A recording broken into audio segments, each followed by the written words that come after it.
Hi there, welcome to a short video just looking at gradient revision at the start of the straight line topic of higher maths.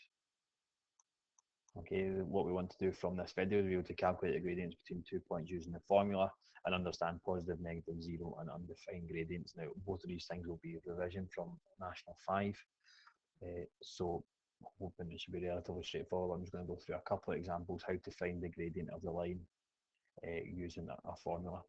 Okay, now we know here we want to find the gradient of the line. What we are really doing is doing the vertical there divided by the horizontal.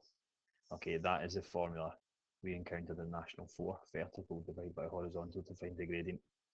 But this vertical really is a difference between the y coordinates, the difference between 12 and 8.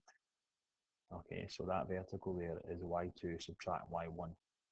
And then same, this horizontal going across here really is the difference between 14 and 2, the distance you have to cover, which is just the two x coordinates. Okay, now if we want to find the gradient of the line shown, we can use this formula as long as we have 2 points we can use. Okay, so the gradient we're finding here is the gradient of AB, so let's write that down. Gradient of AB is y2 minus y1 over x2 minus x1. Okay, and if you've got your points, right, that's an x and that's a y, we know the order of them, that's an x, that's a y.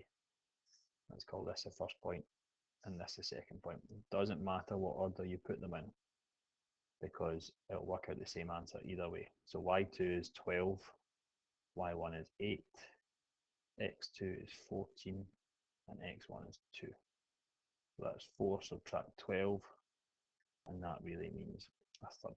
So the gradient of AB is 1 over 3. Okay, next slide. Again, find the gradient of the line shown. Okay, so we're finding the gradient of QR here. So let's write that down. Gradient of QR is equal, well, we know it's y2 minus y1 over x2 minus x1. Okay, let's go and label. We know that's an x, we know that's a y, we know that's an x, we know that's a y. This is the first point, let's say. This is the second point, let's say. Again, doesn't matter what way around. So here, y2 is negative 1. Then we're taking away y1, which is 4. x2 is 4, and then we're taking away x1, which is negative 3. So that top line is going to be negative 5. Bottom line is just going to be 7. So that really means negative 5 over 7. Just take that negative out to the front. Okay, now look at the two examples we've done. This first one here gave us a positive answer. Okay, that gave us a positive answer down here. And then this one here gives a negative answer, negative 5 over 7. Now this is a positive gradient, so it slopes upwards from left to right. And this one is a negative gradient, so it slopes downwards from left to right. Okay, and that's a key thing that we should already know, to be honest. Okay, so lines with positive gradient slope up from left to right. Lines with negative gradient slope down from left to right. If it's parallel to the x-axis, if it's horizontal, it has a gradient of 0. Okay, and that's because if you're doing your vertical over horizontal, that vertical, if it's horizontal, you're going 0 places up the way. So it's going to be 0 divided by whatever you're going across with, and 0 divided by anything is just 0.